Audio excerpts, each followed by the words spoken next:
బంధువులారా, ఈరోజు రెండవ రోజు సహస్రనామాలు పారాయణం చేసుకున్నాం. ఈ పేర్లు వాటి అర్థాలు మనము నిన్న ఒకటి తెలుసుకున్నాం, ఈరోజు మరొకటి తెలుసుకున్నాం. ముక్తానాం పరమాగతి, ఇది ఒక పేరు. అంటే ముక్తులు అంటే ఈ జన్మ మరణ దేహ బంధనం నుంచి విడిపడిన వాళ్ళు.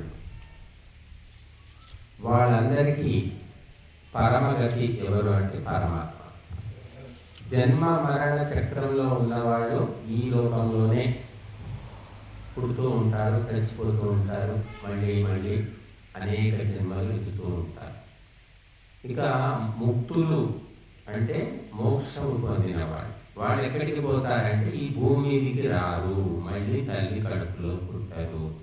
వాళ్ళు పరమాత్మను చేరుకుంటారు, పరమగతిని పొందుతారు. కాబట్టి ముక్త ఆత్మలన్నిటికీ గతి ఎవరు అంటే భగవంతుడు. మనము బద్ధ ఆత్మలం, ముక్త ఆత్మలం కాదు.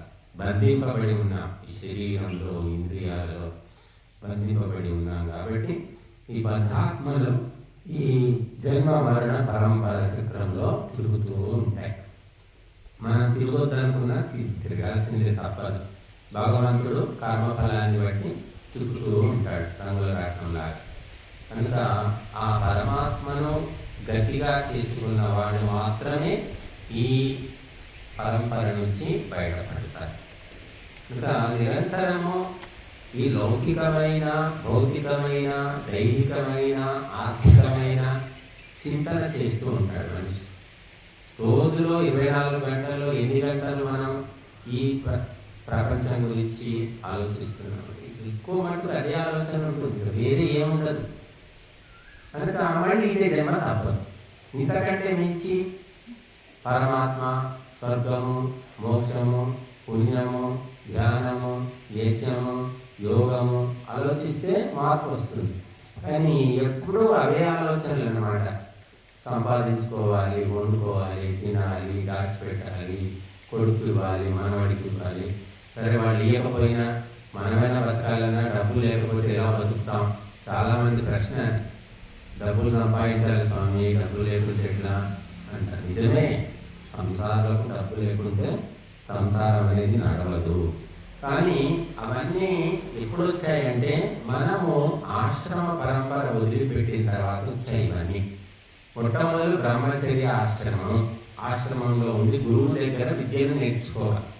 ఆ పరంపర పోయింది. గురువు ఎవరు గురువు? నాకెవడు గురువు?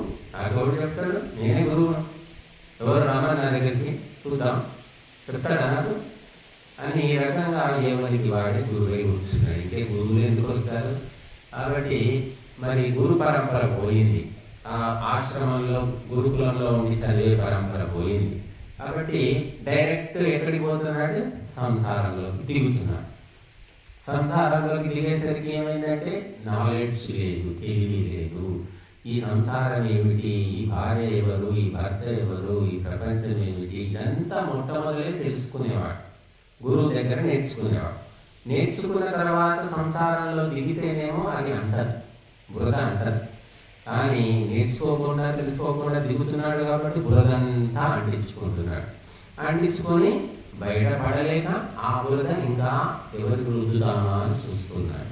కాబట్టి బ్రహ్మచర్య ఆశ్రమం లోపల మరి చక్కగా యమ నియమాలన్నీ పాటించి, వ్రతాలను అనుష్ఠానం చేసి, బ్రహ్మముహూర్తంలో లేచి నిత్యాగ్నిహోత్రము, నిత్యము, జపము, తపస్సు అన్ని చేసుకునేవాడు.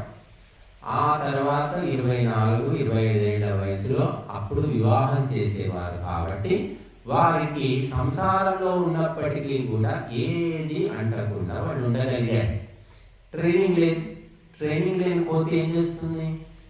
ట్రైనింగ్ ఉన్న కోతి ఏమో చెప్పినట్టు వింటుంది. ట్రైనింగ్ లేని కోతి అటు ఇటు దూకుతూ ఉంటుంది, గీకుతూ ఉంటుంది, గిచ్చుతూ ఉంది, మొక్కలన్నీ పీకేస్తుంది. అదే ఒక శిక్షణ ఇచ్చినటువంటి కోతి మనం చెప్పినట్టు వింటుంది. కొబ్బరికాయలు తెంపమంటే తెంపుతుంది, అది చెప్పితే చేస్తుంది. అది శిక్షితమైన కోతి. శిక్షణ లేదు కాబట్టి ఈనాడు మనుషులందరూ కూడా భార్యాభర్తలు. సంసారం అంటేనే పెద్ద బూటకం, నాటకం, పెద్ద ఒక గొయ్యి, లేకపోతే సొరంగం, లేకపోతే నరకం అని రకరకాలుగా ఎందుకు అనుకుంటున్నారంటే ఈ బ్రహ్మచర్య ఆశ్రమం పోయింది, గురు ఉపదేశం పోయింది, సాధన అనేది పోయింది, కాబట్టి సంసారం అనేది భయంకరంగా మారిపోయింది. కాబట్టి మనము అందుకోసమే ఇందులో దిగిన వాళ్ళు బయటపడడం కష్టం. ఒకసారి దిగారంటే ఇంకా చచ్చే వరకు ఇంకా అంతే, వాళ్ళు అందులోనే నలిగిపోవాల్సిందే. కానీ మనకు పూర్వ శాస్త్రాల్లో చూస్తే, పూర్వ చరిత్రను చూస్తే అలా ఎవరు లేరు. ఎందుకంటే ముందు ట్రైనింగ్ అయిన తర్వాత దిగేవాళ్ళు.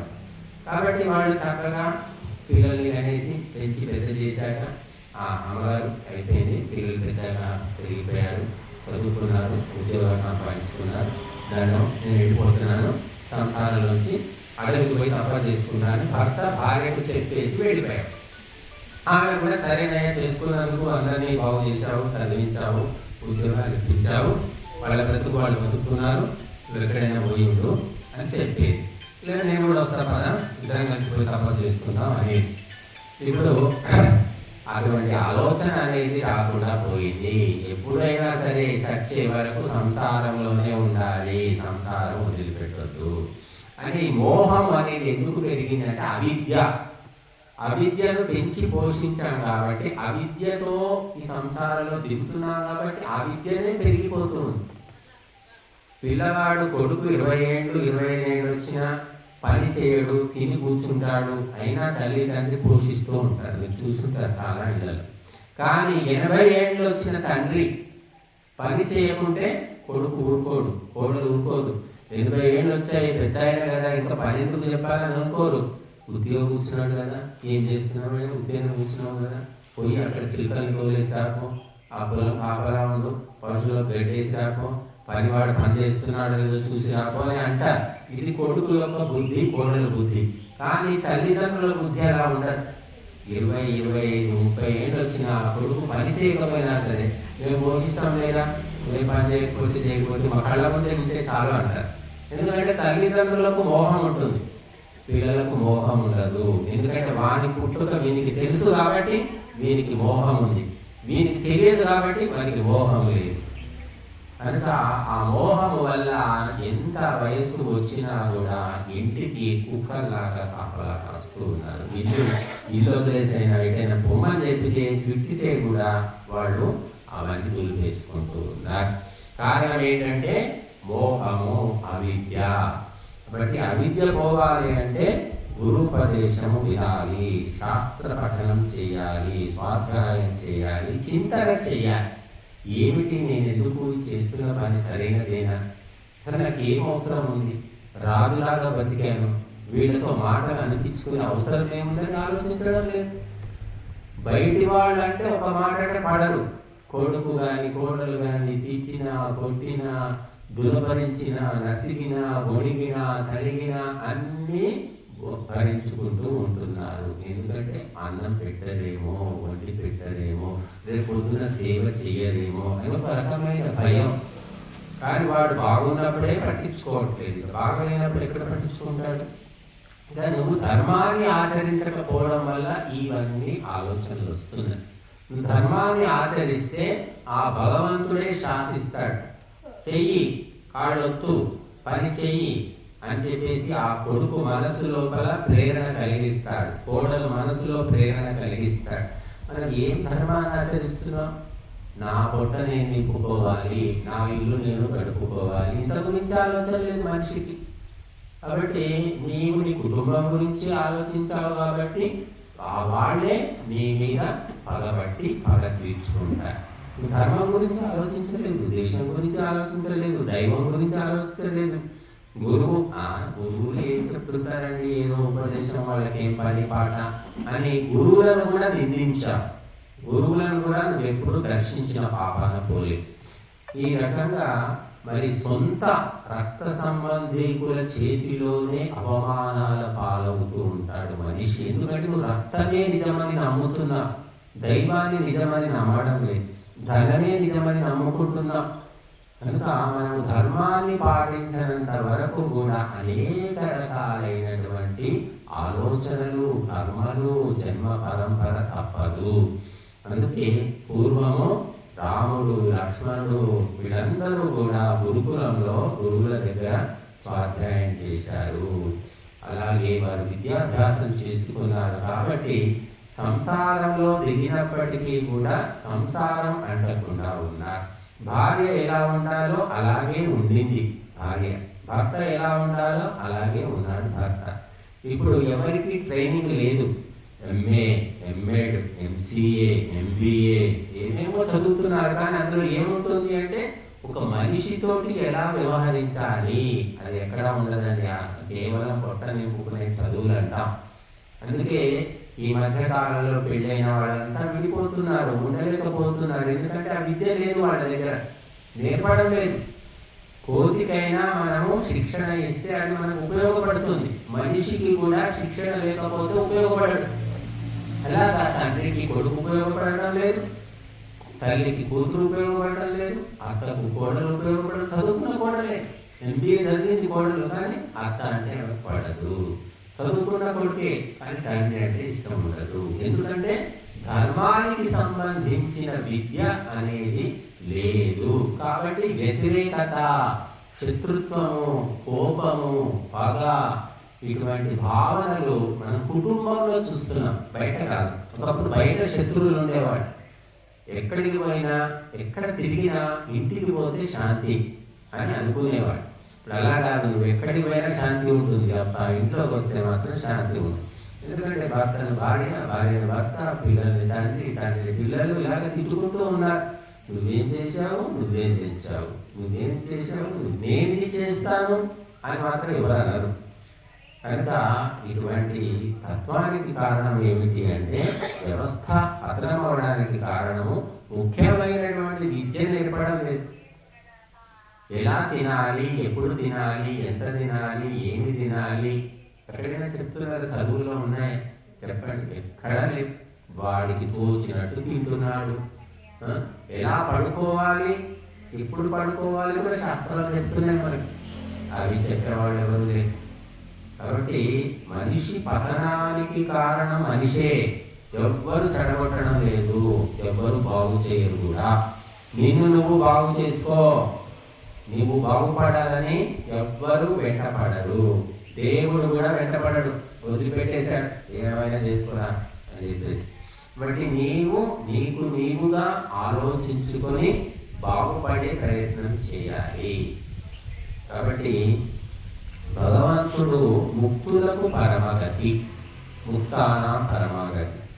ముక్తులు కాని బద్ధాత్మలకు పరమగతి ఏమిటి అంటే ధనము, ద్రవ్యము, ఇవన్నీ కూడా లౌకికమైనటువంటి వ్యామోహాలు.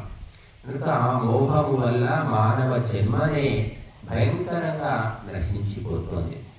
పశువులు, పక్షులు, క్రిములు, కీటకాలు చూస్తాం మనం. అవి కూడా సంతానం కంటూ ఉంటాయి. సంతానం కానీ జీవి ఏది ఉండదు. ప్రతి జీవి సంతానం కంటుంది. అదొక లక్షణం పెట్టాడు దేవుడు. కానీ ఏ జీవికి కూడా మనిషికి ఉన్నంత మోహం లేదు. కానీ అన్ని జీవుల్లోకి మనిషే ఉత్తముడని చెప్తున్నాయి శాస్త్రాలు. మనిషి 100 భాషలు మాట్లాడతాడు. చిలుక మాట్లాడుతుందా? చిలుక ఏదో మనం నేర్పిన భాష ఏదో 4 ముక్కలు మాట్లాడుతుంది. కానీ 100 భాషలు మాట్లాడే జీవి ఏదీ లేదు. కానీ మనిషికి మాత్రము సుఖము, శాంతి లేవు. విపరీతమైన మోహముతోటి ఇదే జీవితం, ఇంకా ఇంతకు మించి లేదని భ్రమలో బతుకుతున్నాడు. చిన్నప్పుడు ఒక రకం, పెద్దయ్యాక ఒక రకం, ముసలయ్యాక మరొక రకం. అదే గుంటలో బొర్లుతూ ఉండడం అన్నమాట. అంతకు మించి ఉంటుంది అంటే కూడా నమ్మే స్థితిలో లేరు. ఇదే సత్యము, ఇదే నిత్యము, ఇదే పరమార్థము అనుకుంటున్నారు.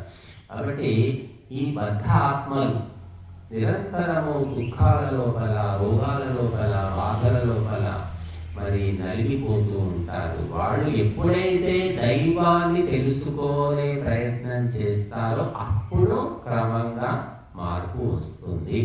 దైవం అవసరం లేదు, వండుకోవాలి, తినాలి, సంపాదించుకోవాలి అని కేవలం దానికోసమే బతుకుతున్నారు. అందుకే చివరికి ఏముంటుందంటే ఆరోగ్యం చెడిపోతుంది, ఒక పక్క మానసిక శాంతి ఉండదు, కుటుంబ సభ్యులే చీ చీ థూ థూ అనే మాటలు అనిపించుకోవాల్సి వస్తుంది. ఎందుకంటే నువ్వు ధర్మాన్ని ఆచరించలేదు.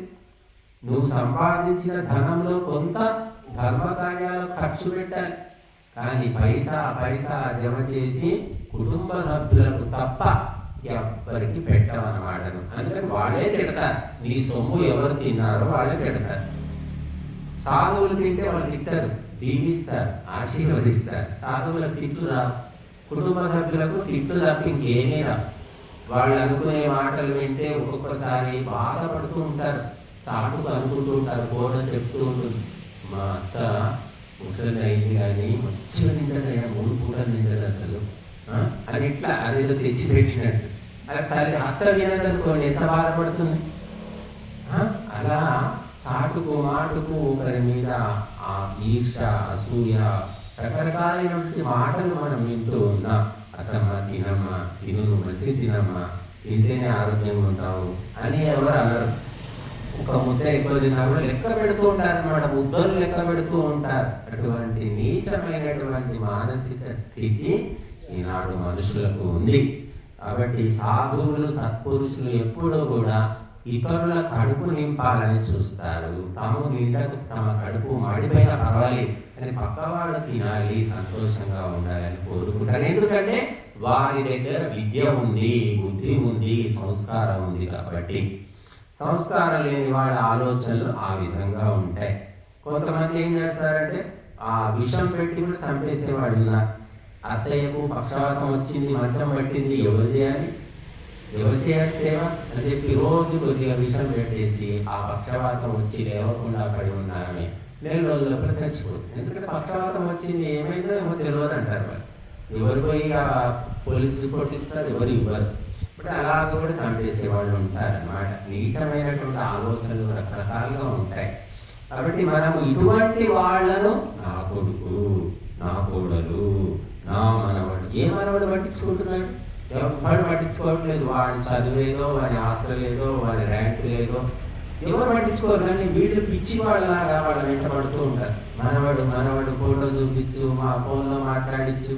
వాడు దగ్గర లేకపోయినా వాడి మీదనే లాగుతుంటుంది. ఒంటరిగా కూర్చుంటే అవే ఆలోచన. నిన్న ఫోన్ చేసింది, ఏమైంది, ఈరోజు ఫోన్ చేయలేదు, రేపన్నా చేస్తుందా లేదా, ఇవే ఆలోచన. వాడు చేస్తే వచ్చేది ఏముంది, చేయకుంటే నష్టం ఏముంది అని మాత్రం ఆలోచించాలి. అట్లా ఆలోచిస్తే మోహం అనేది నశిస్తుంది. కాబట్టి మనము భగవంతుడు పుట్టిన ప్రతి ప్రాణికి భోజనము, వసతి, సౌకర్యాలు ఇస్తున్నాడు. నువ్వెవరు పోషించడానికి? నువ్వు ఆలోచించుకోకుంటే, నువ్వు పట్టించుకోకుంటే బతుకుతారు, అంతకంటే బాగా బతుకుతారు. కానీ మోహం అనేది ఆ రకంగా ఆలోచనలు తీసుకెళ్తుంది.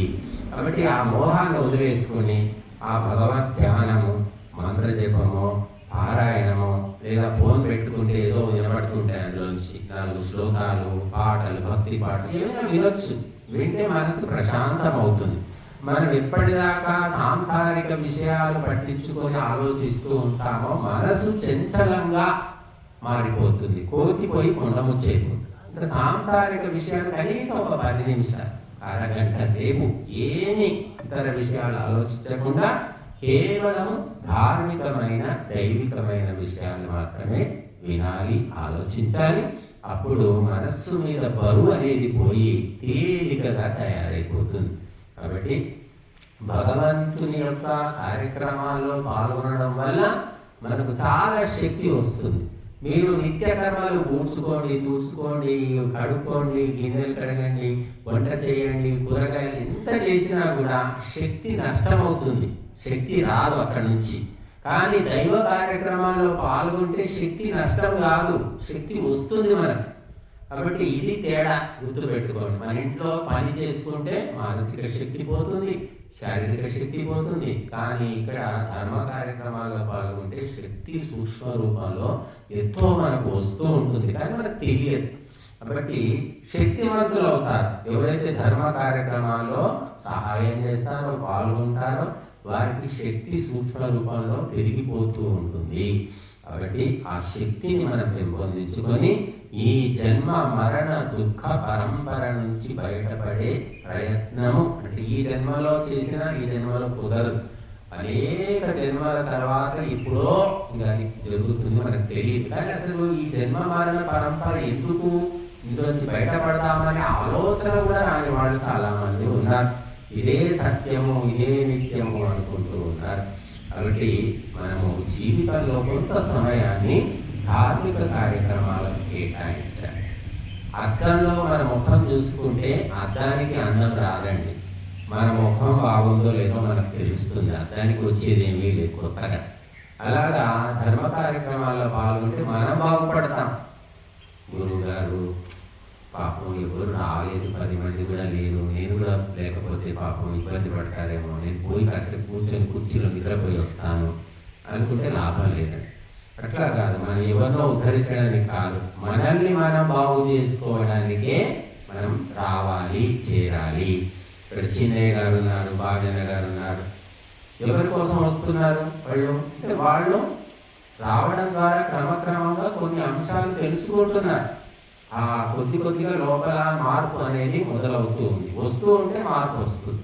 మనం ఎప్పుడో ఒకసారి వస్తే, ఎప్పుడో ఒకసారి ఔషధం తీసుకుంటే రోగం తగ్గదు. దానికి ఒక అందుకే చెప్పాను, 14 రోజుల పాటు తప్పనిసరిగా మీరు రండి, పొద్దున సాయంత్రము. ఆ తర్వాత ఎటువంటి ప్రభావాన్ని భగవంతుడు ఇస్తాడు, మార్పులు ఇస్తాడు అనేది మీరే గమనించుకుంటారు. కాబట్టి ధార్మిక కార్యక్రమాలు చేసేవాళ్ళు ప్రపంచంలో అరుదుగా ఉంటారు. మీరు చూడండి, ప్రతి ఊరుకు పోండి, మాంసం కొట్టు ఉంటుంది, మందు దుకాణం, మందు అంటే సారా కొట్టో బ్రాండీ దుకాణం ఉంటుంది కదా, 2 అయితే తప్పనిసరిగా ఉంటాయి. ఇంకా రోగాలు వస్తే మందుల షాపులు, డాక్టర్లు ప్రతి ఊళ్ళో ఉన్నారు. కానీ మీకు ప్రతి ఊర్లో ఆశ్రమం లేదు, ప్రతి ఊర్లో గురుకులం లేదు, జిల్లా మొత్తానికి కూడా లేదు, ఒక్కొక్క జిల్లాలో కూడా ఉండదన్నమాట. అంటే ఎంత కఠినము ధర్మం అనేది. ధర్మము చెప్పేవాడు కష్టమే, చెప్తే వినాలి అనుకునేవాడు కష్టమే, కూర్చొని వినాలంటే కూడా. కాబట్టి అటువంటి అత్యంత కష్టమైనది ప్రపంచంలో ఏమిటంటే ధర్మము మాత్రమే. కాబట్టి ఆ ధర్మాన్ని తెలుసుకోవడం, చెప్పడము, మనం వినడము, ఆచరించడం అనేది అనేక జన్మల పుణ్యము అని చెప్పారు. కాబట్టి ఎంతో కొంత సంస్కారం ఉంటే తప్ప ఇటువంటివన్నీ జరగవు. కాబట్టి ప్రపంచంలో లాభాన్ని కలిగించే పనులు చేస్తారు. లాభం అంటే కంటికి కనిపించేది అనమాట లాభం. కానీ ఈ ధార్మిక కార్యక్రమాల్లో నీకేమి కనిపించదు, వచ్చేది కనిపించదు, పోయేది కనిపించదు, ఏది కనిపించదు. కాబట్టి దీన్ని అర్థం చేసుకొని పాల్గొనేవాడు చాలా తక్కువ. అటువంటి వారే క్రమక్రమంగా ఈ జన్మ మరణ చక్రం నుంచి బయటపడతారు.